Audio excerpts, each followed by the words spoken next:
Hello, everyone. Welcome to the Ice Cold Takes podcast. I'm your host, Joey DeMeglio, and today I'm joined by Cody Frankel, the co-host of the Blue Crew Pod with Jonny Lazarus, another guest of the show previously. Cody's here to talk about moves the Rangers could make as we get closer to the deadline, including a potential Timo Meier trade. Hot topic so far this week. Cody, thanks for joining me. How are you?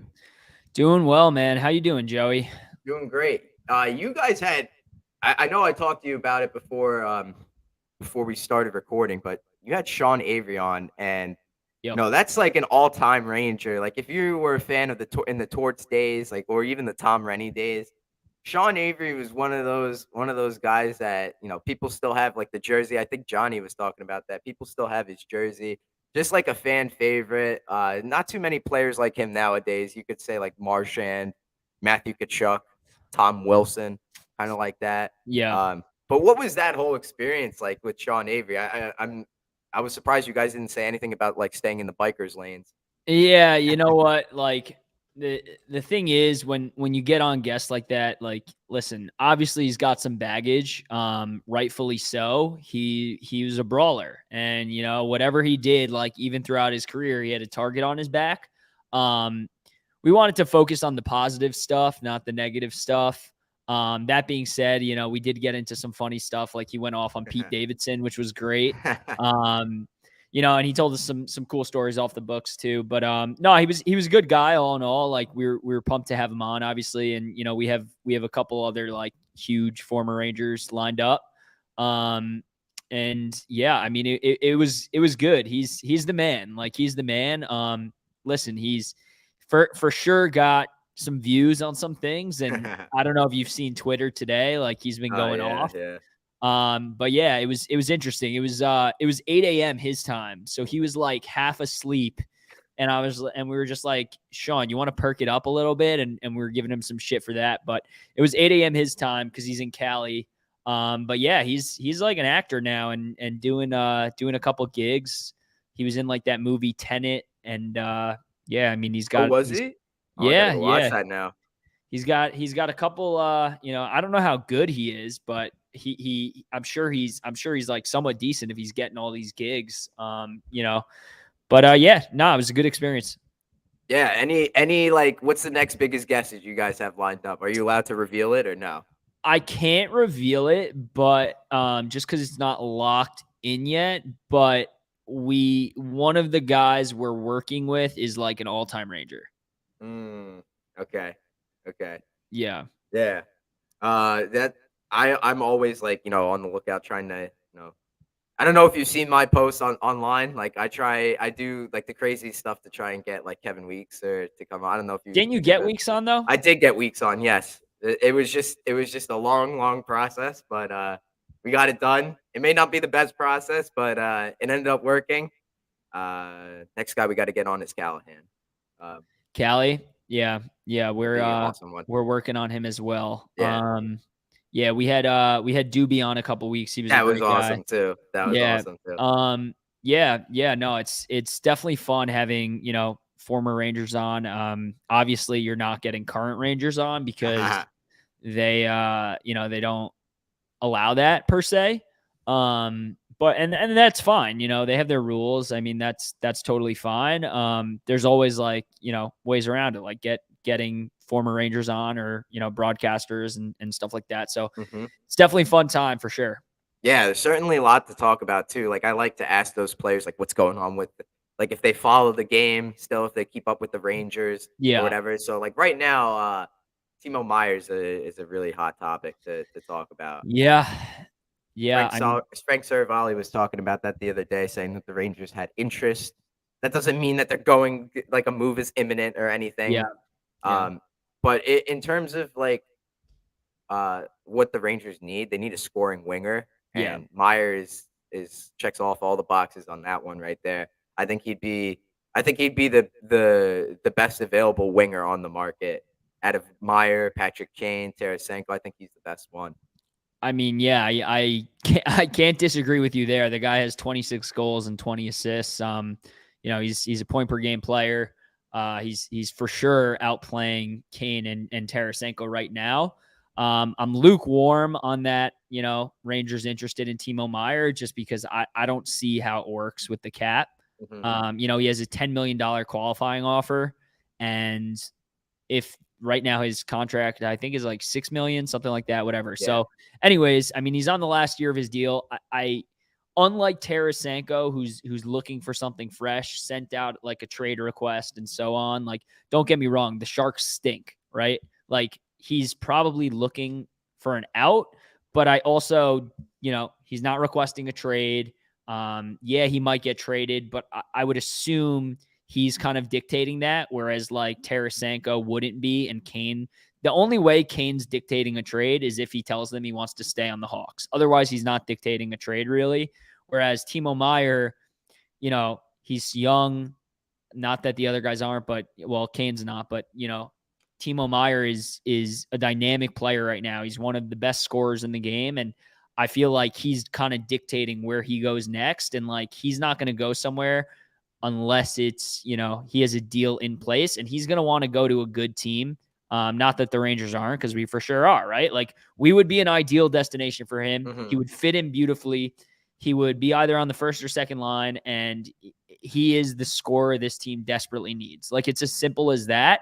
I just don't know how it would work out in terms of financial flexibility because we have none next year. Like we have none next Yeah. year. So It's gonna be tough to potentially lock him up. You wouldn't wanna go after him just as a rental though, right? Like, because that qualifying offer is $10 million.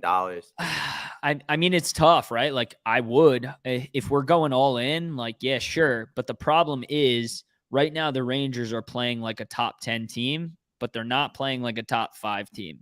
Mm. And if you're saying you're one piece away, which I do think this team is like one long term piece away, but if you're trying to be that top 5 team, that like, yeah, I think the Rangers can get there. I think they have some work to do with some of their kids, but if you're making that type of move, you better be damn sure you're winning the cup, Right. because what you're going to have to give up on the other side is not going to look favorably amongst the fans. Right, for a guy like Meyer, yeah, for sure. I don't think they'd be able to lock him up to an extension unless they get rid of one of Hedel, Goudreau, Mhm. Kreider, or Trouba. And Goudreau, Kreider, or Trouba is definitely not going to happen. As much as fans, want the salary to be moved, the organization speaks very highly of Barkley Goudreau. You listen to Gallant's comments Yeah.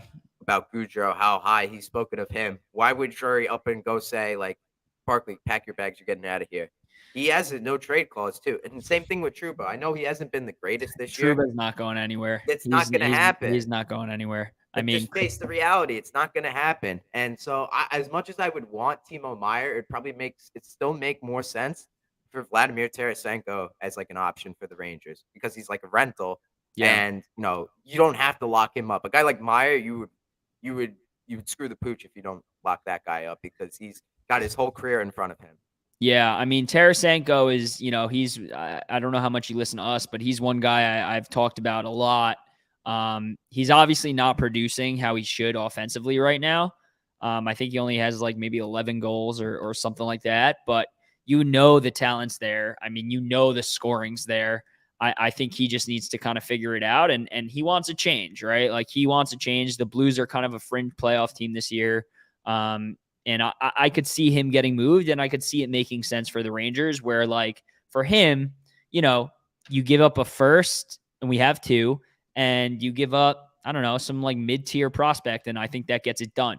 For a guy like Timo Meier, you're giving up our better first this year, so whatever Mhm. that is. On top of that, probably a second, probably one of like the kids are gone Mhm. for Yep. sure, Yep. and that would probably be the move, like, and then like another mid-tier prospect. Like you're giving up like minimum 3 to 4 pieces for a guy like Timo Meier. Not to say Tarasenko isn't incredible, because he's just not producing how he should to date. That being said, like I've always loved the guy, and I think he can figure it out. But with him, you don't have to sign him long term. Like, yeah, it would be great, but like he They is have kind of, Hoffman coming up next year, so hopefully he'd be like a fixture. But you can't yeah. rely on that though because he Yeah, is a I young mean, player. Othman looks like the real deal. I think he looks as real as it gets. That being said, it's a little wishy-washy with like how we've developed prospects in the past. Mhm. So yeah, I mean, I don't know, man. It's gonna be a nervous but like exciting year to come because they need to kind of figure out the whole situation. Right, and, what's his name? Keandre Miller is due for a big contract extension, like a big pay raise. He's on his ELC right now. Um, I think he's gonna get, like, at least 5,000,000. I was saying, like, he will be worth 6, Mhm. $7,000,000 in the future, but Oh, because totally, he's young totally. right now, they could get him a little bit cheaper like they did for Shesterkin. Yeah, same exact a great comparison there, and like that's what they're looking at, and I can promise you that's what they're looking at. Shesterkin's playing like a $6.57 million a year goalie, maybe more, Mhm. and they're probably looking at the same thing with Key, right? Like they know this kid has superstar potential. He's never really like panned out from an offensive side until this year. And now he's breaking out and they're like, "Okay, we need to lock this guy up." And they know they need to lock him up. It's just a matter of like what that deal is and like, yeah, I think you're probably right. It's somewhere between 5 and 5.5. They have cap space right now for next year. It says they have like 16 something, but that's going to go real quick when you have to, get 3 to 4 vet mins, a backup goalie for like 1.5, re-sign, Lafreniere, and then That shouldn't right, be too much either. yeah, I think it's yeah. a bridge deal waiting to happen. He's not produced enough to get that Hughes-like contract or the Matthew Boldy-like No, no, contract. no. But you know what? I think that being said, I think Lafreniere will still get somewhere north of 3.5 and somewhere Really? yeah, Okay. I think he'll get like somewhere around like between 3.5 and like 3.75. Um you know the offensive talent's there with him. Mhm. It's just a matter of like developing that confidence. And their alternative is like obviously re-signing Heedle, but Heedle also he's played himself into a new contract. Like Oh, he's yeah. not going to take less than $4 million. And the Rangers, as of right now, don't have that $4 million to give out. Right, like, they could if this season ended today, they have $16,000,000 in cap space for the offseason. Yeah. I think they could fit everybody in reasonably. I don't know about that Lafreniere contract, but I was doing the math. Like, certainly, I think 4.5 for Heedle per year for like I don't know 5 years, and then Yeah. Miller would be like 4.5 to 5 million for same deal, same kind of deal there. So that's what like $9, $10 million there. So Yeah. The issue with that is I don't think they can fit all three guys in. And the reason I say that is because, you know, you have 22, 23 guys on your roster, whatever it is. Like next year, I'm pretty sure they only have like 11 contracts coming back or 12. So they need to fill out, right, they got 10, to get 11 the yeah. contracts. So think about all those signings we've seen over the year that are like all these vet mins, and then they send these guys like to Hartford, they come up, whatever, but that still counts against the cap. So if you're signing like 4 guys at, the vet min of 875 or 825, whatever it is, like 4 guys, that's over $3 million. So Gonna that right add there up. is 3 million. And then you get a backup goalie. Like nobody thought Halak was going to get 1.5, but he did. So you give another backup goalie a million to a buck five. That's 4.5. Let's say Keandre is an even 5 million. You're at 9.5 now. And then you still need to fill 4 more spots. Hmm. So, if you're saying Othman's coming up and like let's say Cooley or someone like that, that's another 2. And now you're at $5 million left, and you have Heedle and Lafreniere. So it's like, I feel Yeah, like they're I gonna have to see. pick and choose. And I just don't know if they're going to let Lafreniere go. I can't see it. I mean, like the upside for him is way higher than it is for Heedle, like regardless of how well Hmm. Heedle's playing. That being said, I would love to keep them all, but it's going to be tough. It's going to be tough, and unless a move happens, like you said, like a Gaudreau or something like that, I just don't know how they're going to do it. Like the Drury's got to do some like hardball negotiating too. He's Like got to they moneyball work it. it. Yeah, he's got to get that price down. Like the VZ extension was really helpful. Like Mm, it's really huge. cost effective, and Yeah. he's a bottom six forward, really effective so far this year. Hopefully, he could keep that up for the entirety of that contract extension. Hopefully, it's not just like a one and done like kind of year where he's breaking out like that. Yeah, they should give the exact same deal to Gautier, Yes, honestly. exactly.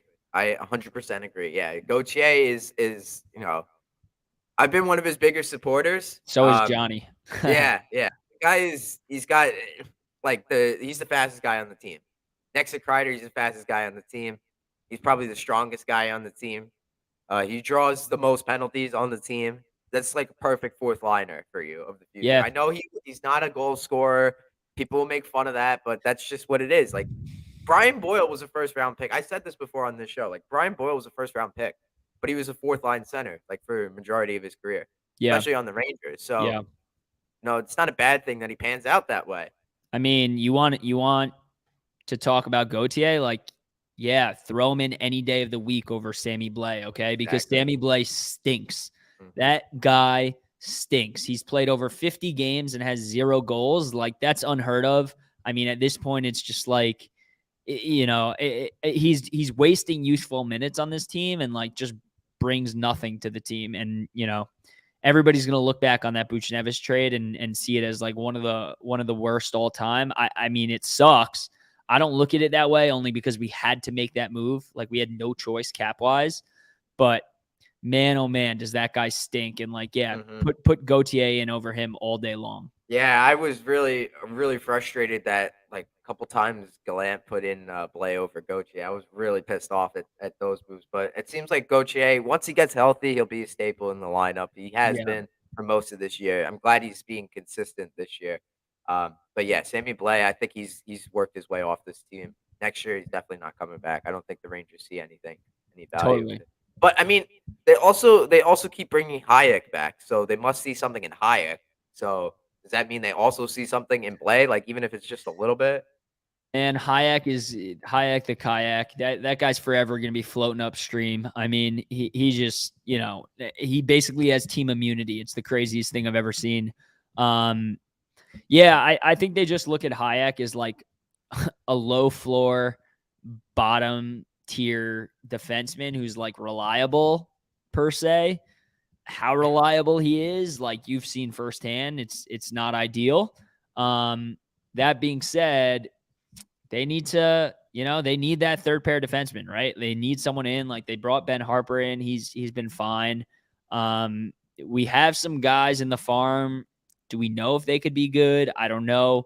Zach Jones is obviously waiting for his opportunity, but for some reason they're just not high on him. They are just Mhm, not that high on Zach Jones. I don't know why, but they look at him as just not being the guy. So they need to find a way to bring someone else in. And that's another perfect example, right? You had 5 million or whatever, 6 million, what we just went through, like bottom tier defenseman, that's going to cost you another 2 mil. So now you mhm. have $4 million for one of Hedel, one of Lafreniere. Like you got to pick and choose. On paper right now, yeah, it should be Hedel. No question about it. The Rangers aren't going to cut ties with Lafreniere. I just don't see it. It makes no sense. Like you spent a first overall pick on him. Like it just makes no sense. You see the upside, and so Hedel could go the other way this trade deadline. That That is, mean that means they need a third line center. They need yeah, somebody else to replace him. yeah. And the third pair defenseman, I've been looking at Gavrikov. Mm, That would be an awesome pickup for the Rangers because I think he could be used interchangeably. Let's say Trouba keeps being abysmal. Like he uh, could be used. He's a top four defenseman, Gavrikov.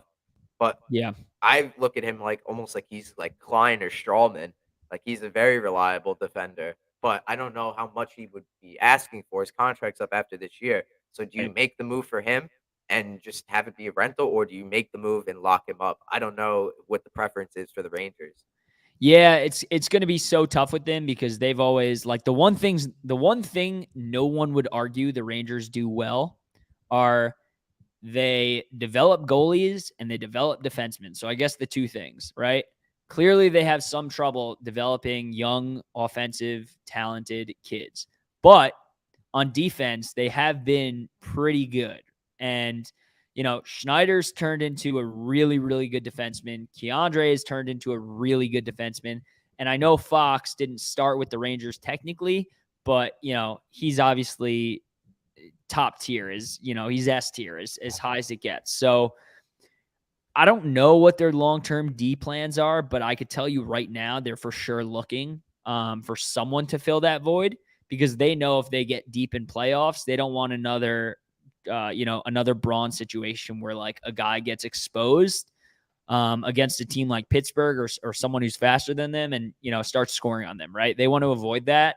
I just don't know what they're going to do. They can go so many different avenues this trade deadline, and the two things that are the biggest pressing needs are obviously that third pair D man, and number one is a scorer.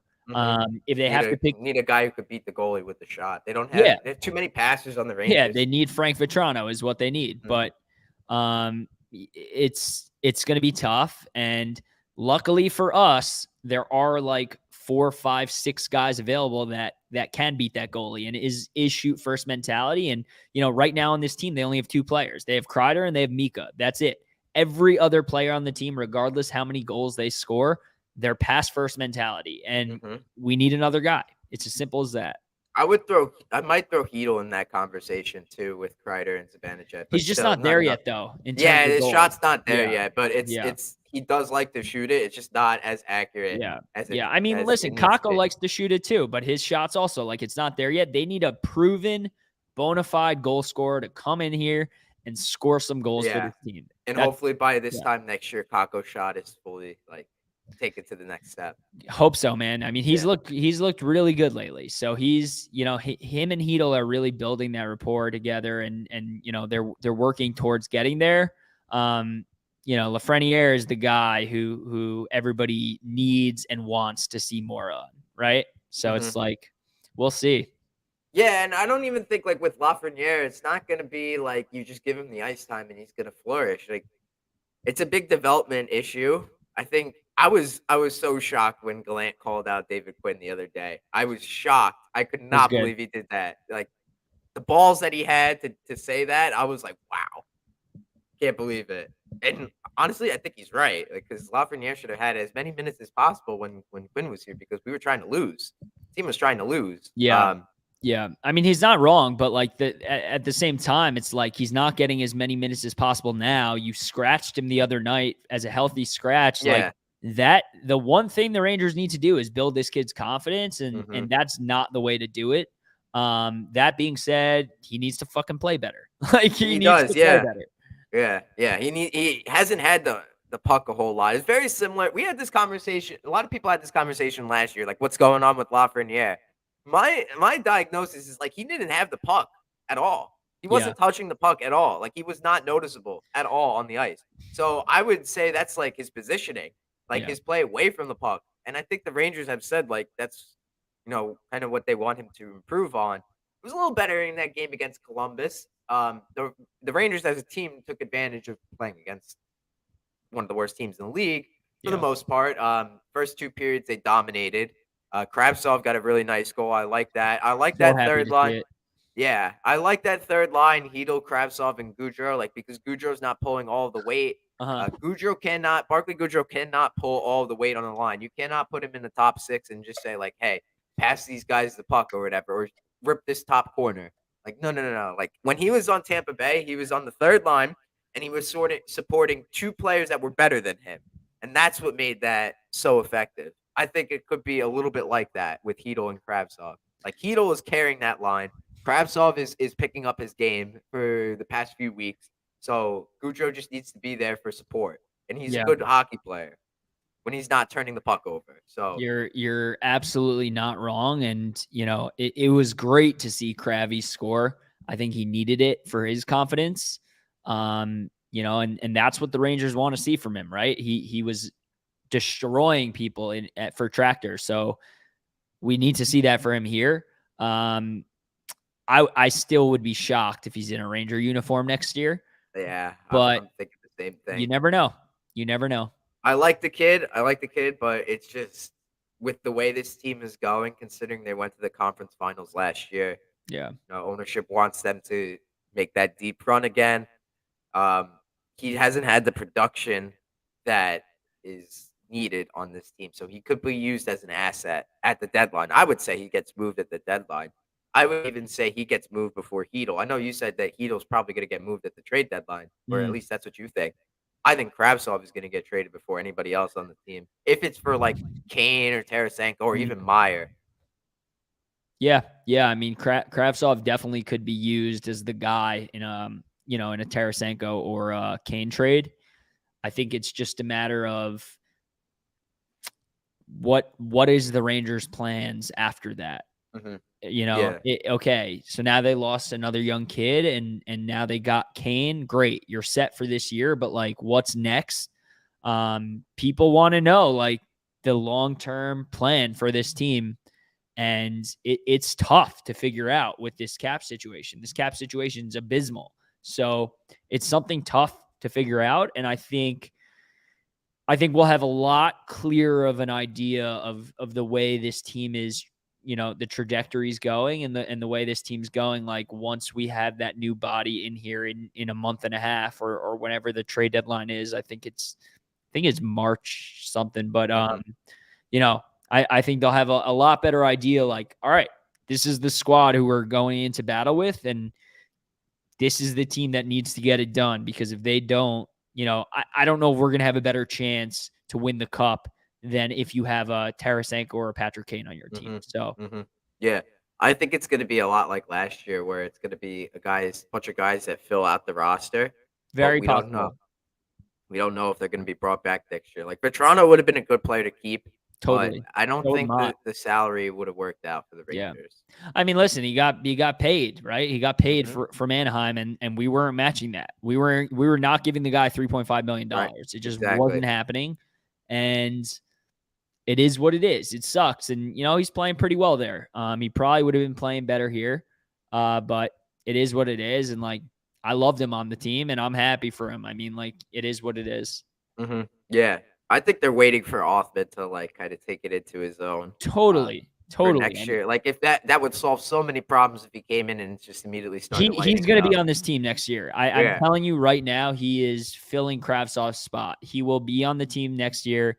He will be, either our third right wing or our second right wing, whatever it is, or if he lights it up, our first right wing, who knows? But he will be in this top 9 next year. I mean, they're absolutely not going to send this guy back Mhm. a third time, to the OHL, and they're not going to want him to play in Hartford either. Like he's going to fully expect to make the team out of camp, or you could have a type of, Kravtsov situation on your hands, right? Where you have top Mhm. talent who's wants to play. So, and they need him. So Yeah, yeah, for sure, for sure. They definitely do need him. Before we go on to the next, I want to talk about that game against Dallas. Like, I haven't had a chance to react to it on this show, but you guys talked about it on your show. What a crazy finish for that! Like a 1-0 game. Not, I mean, it felt like a playoff game. Um, and the Rangers desperately needed to shoot the puck at the very end of the game, as if they didn't know that they had to shoot the puck. And Kendra Miller just, man, what a defenseman. yeah. What a great defenseman Miller is becoming. That tying goal was certainly electric. Like, I don't usually stand up like when I'm watching the games. Like at the end of the game, Hmm. when they're down one, I don't usually stand up. I usually just stay sitting. But I stood up on that one because I just Oh had a yeah. feeling that they would tie it, and they did. So I lost my mind. And then the Fox overtime winner was just absolutely disgusting. Filth, absolute filth. That backhand was disgusting. And he is, people forget about how good offensively Adam Fox is. I mean, when he wants to, it's similar to Keandre. Keandre's offensive ability is, I feel like we have once a month a holy shit, this guy just put on a clinic when Keandre Miller scores a goal or whenever it is. But yeah, I mean these guys are studs, and that was a full, playoff atmospheric type of thing where it's everybody just lost their mind, right? Mhm, It's mhm, like that was the most thrilling regulation to overtime win that I think I've had in, probably the last 3 years. So it's mhm. like it was crazy, right? Everybody went nuts. And this team's good now. So it's an exciting time for these guys. And, as we're recording here, like they have a very, very tall and tough task ahead of them tonight. Mhm. So Yeah, that'll be it's a huge test. Like I don't think Boston is as good as people say. I agree, man. Yeah. I'm with you. I've been getting roasted for it. And I heard you say that on your show. yeah, Yeah. I mean, listen, I've been getting roasted on it all day for Twitter, but I stick with my stance. I think right now, Allmark is playing out of his mind, which is fine. Good for him. And I think Pasta, who is an incredible player and a top player in the league, is doing a lot more than the rest of the squad. I mean, the Mhm. guy has 35 goals, and I think the next closest to him is like 15 or 16 or something like that. Like he is putting, not to say guys like Marchand and Bergeron and all those guys aren't putting on, holding their own weight. They are. It's just Mhm. Pasta's holding triple that weight. And Mhm. Omar's playing at such a high tier right now that it's hard to match. Like nobody knew he can get to this level. Yeah. And he's here. So it's like, that being said, I don't think this is sustainable. And I don't think this team is like the greatest team I've ever seen in my life. Right. Right. Tampa Bay's team was better. Yeah, Like in it's the same 2018-19. Boston team as last year. It's the Right. same team. They made no major moves. I Right. mean, I think it's like the coach, like they're just heavily motivated by the new coach, totally. I'm sure. right? I'm We sure. had the conversation like when Glant was on the hot seat. I think Mhm. Bercogliano was talking about how like no matter which coach the Rangers would decide to come in, it would just light a fire on their under their ass. Like they would play good no Absolutely. matter what. Like I don't think, yeah, like you said, they didn't make any changes. They have Hall on the third line though. That's probably like one of the bigger difference makers. Yeah. Omar playing great, like out of his mind. He'll never be able to replicate that success again. It's the same deal we said about Shesterkin. People said about Shesterkin last year. Yeah. And Pasternak playing at an all-time level.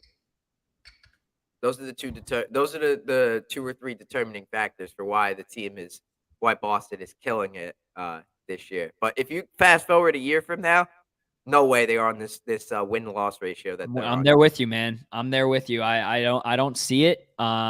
I don't think they're gonna win the cup this year, regardless of how heavy favorited they are.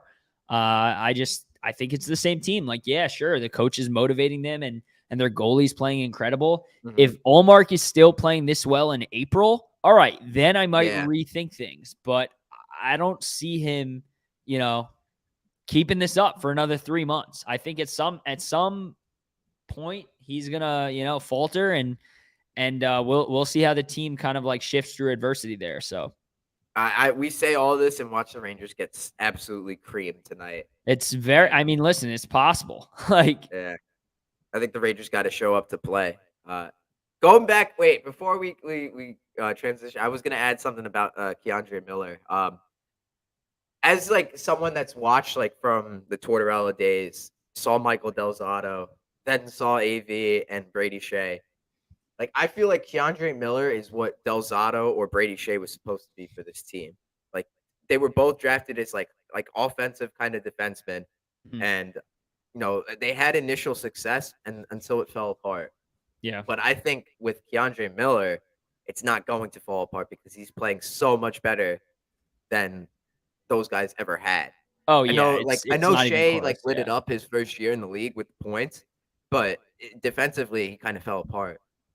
Yeah, yeah. I mean, like Shea was tough. Like, you know, we thought he was going to be a lot better than he was, and then each year he got progressively worse. Hmm. I mean, Keandre Miller's the exact opposite. In fact, like he had a rough stretch towards the start of last year, and then figured his stuff out. Was incredible in the playoffs, and this year he's been on an absolute Hmm. tear. I think over the last like 15 games, he's almost a point per game player. I mean, Hmm. he is a huge spark plug for this team. And if I'm the Rangers, I am locking him up like before the end of the year, no questions asked. So Top 20 defenseman no, but in the I league. could Yeah. I could see him getting there. I could see Okay. him getting Yeah, of there. I mean, course. if he finishes this year with 50 points, who's to say he's not a top 20 defenseman? He's elite defensively, and now the offensive production's there. Like, what reasoning would you have to not put him top 20? Right now, like, no, he's not. He's probably like somewhere in that 30 to 40 range. But he's getting better each game, right? So like I could see him getting there. I could see him finishing there. He just needs to keep going on a tear, keep doing his thing. And the guy is as locked down as it gets. And he just needs to clean up like his stupid mistakes. He makes a few dumb errors here and there, but like, listen, who doesn't, right? So Right. Like the game against Montreal, he made a bad mistake. yeah, And, right after that, calm yourself down. And then he made that crazy play. Was it on Suzuki on the breakaway? It yeah, yeah, was on Suzuki. yeah. Unbelievable. Not a It was single player on the Rangers could have made that play. Yeah, I think he's the one who gave it up to him, and Yeah. then he like hunted him down and stopped it. I mean, his defensive ability, like no one's questioning it. He is, he's a freak athlete, like for sure. He's incredibly talented. So Yeah, the strides on him, he's so fast. Like kicks it in a high gear so easily. It's unbelievable. Like I love watching him play. I love seeing Fox Miller as a pair, like at the end of the games, like when they're down a goal. Um, I think the Rangers should. I know you guys were talking a little bit about that, but I think they should keep doing that. Like at the end of the game when they're down a goal, Fox Miller, or when they need it the most, Fox Miller as a pair would be a good one. So yeah, like in the playoffs. that's Fox Miller is tough because it's like we've seen firsthand the last like 5 years. The Rangers love going with a balanced lineup over Yeah, going yeah, with like of top course. heavy.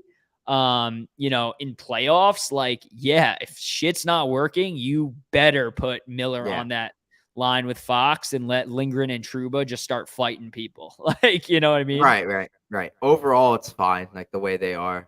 It just would Yeah, be a little bit yeah. more exciting to see So Fox Miller as a pair. yeah, I mean, it would be awesome. It would be, they'd put on a clinic for us, and then I'm sure Lindgren and Truba would also put on a clinic in terms of like roughing guy. They'd be the Bash Brothers, right? You'd Uh huh. recreate the Bash Uh Brothers huh. right there. Yeah, yeah, I'd be confident with those 2 on the ice for sure. Trouba Lindgren and Fox Miller, but just, like, situationally. Yeah. I was saying that last week with my guest, and turns out the Rangers did that, like, to tie the game, and, it's crazy, like, 'cause they stuck with that. And then the overtime, like, what a great play by Zibanejad too, like, to steal the puck from what was it, Yeah. Yeah. Heiskanen? Yeah, it was huge where he took that away and then buried it. Yeah, yeah. Certainly not 50 defensemen that are better than Keandre Miller, though, right? Jay Fresh. I mean, that guy's a clown. I don't know. I don't know what else to say. I mean, putting him 54th is a twisted joke. Yeah, I mean, his charts are just. I mean, I think he's a Pittsburgh Penguins Yeah, fan, he is. so He is. Yeah. that'll tell you everything you need to know about him. Right. Like the analytics will say, like Patrick Kane isn't a good player, but that's not true. We all know he's a good player. Like he doesn't Yeah, suck. He yeah, doesn't suck. It's yeah. just I he's mean, old listen. now and he's on a shitty team. Yeah, yeah. I mean, like, if you're come talk to me if you think Patrick Kane's a bad player. I mean, listen, like, the charts only get you so far, the red and the blue and so on. Like, most people are very black and white and want to know, like, they care about the points and they care about, plus minus, whatever it is. He's consistently a producer on his team every single year, and any team he will go to, he will be a very consistent producer. And Hmm. that's enough said, right? So it's like, Would you say he out of like if you had to rank like the trade values of Meyer, Tarasenko, and Kane, like who would fetch the most? Obviously Meyer, but then who would come next? yeah, I think Kane is probably second, and I say that only because the Hawks understand they probably need to eat some of that contract, and Yep. they're okay with it because they have a lot of cap. So I think he'll fetch, a further price than other rentals like Tarasenko or a guy like Ryan O'Reilly or something like that, just Hmm. because, he's obviously 3-time Cup winner, and he's been a top dog in this league for a really long time and is instantly gonna go to a contender and have they have to have no fear of like getting acclimated to the city or anything like that. Like, they know that guy's gonna come in and he's gonna straight up ball. That 50% retained is such a big difference. Like, go back to when the Rangers traded Nash to Boston. How much Yeah. more did they ink out of them? Did they leak out of them Yeah. just by taking 50% and Matt Bolesky's contract? Like, that's a huge deal. Uh-huh. You get so many assets doing that. That's what teams like Arizona should be doing, like Chicago should be doing. Like, as long Totally. as the the term isn't, like, too long, like, maybe 1 or 2 years, then it's fine. That's fine. Totally. Is that Totally. yeah. If you had to make a prediction for tonight's game against the Bruins, what would you say the final score would be?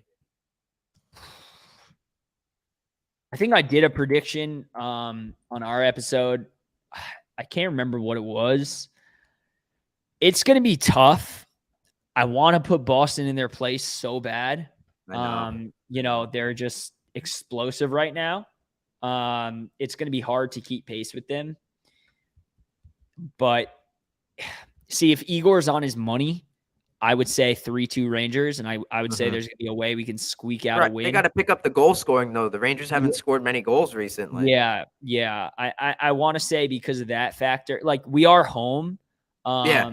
but, you know, I'm gonna say 4-2 Boston. Mm, that's a Um, good one. I think, you know, I think it's gonna be tough, but with a caveat that if we get things going early, you know, score a goal early, like, we need to keep a 1-goal lead, not a 2-goal lead. That's just how the Rangers roll. But, you know, if Igor's really on his stuff, I mean, I could see us beating them. I just think things are gonna need to go right, and man, how great would it be if, like, Lafreniere finally has his coming out party tonight and has a hat trick or something crazy, Right, right, um, right. He's or I even think just a S goal. But I think Swayman is probably gonna be in net because Omar played last night against the Islanders, so that's also something to consider too. yeah, I don't know if they'll put Swayman in net tonight. They might Ooh, go back to back really? with Olmark. Wow. They might go back to back with Olmark, and the reason I say that is because they don't play again until Sunday. So, Mm, you know, they know he's getting 2 days rest, and, like, if they throw Olmark in net, like, they might just be like, "You have the day off tomorrow. You know, we'll pick it up again Saturday."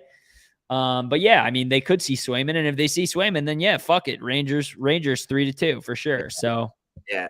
If Omar's in net, I go 3-1 Boston, and, Swayman's in net. Rangers, Rangers don't score many goals on backup goaltenders. They make them look bad or make them look good. 2-1 Rangers if Swayman's in yeah, that. For whatever reason, every time a backup goaltender or a second or third tier goalie is in that, the Rangers make them look like all stars. of course, man. Yeah. That's just the way the cookie crumbles, right? Yeah, and it's been like that for years, like going back to Torts, to AV, Oh yeah. David Quinn, always. I think Deming in the playoffs, we did that too when he came in like during overtime. Oh man, Deming in the playoffs for Pittsburgh was hot early, but you know, we obviously got through to him, Yeah. which was great. Yep. Yep. We did take advantage of the weak goaltender eventually, but yeah. All right. Well, anyways, Cody, thanks so much for joining me this week. Of course, man. Ice cold takes listeners. Take it easy. We'll see you guys next week.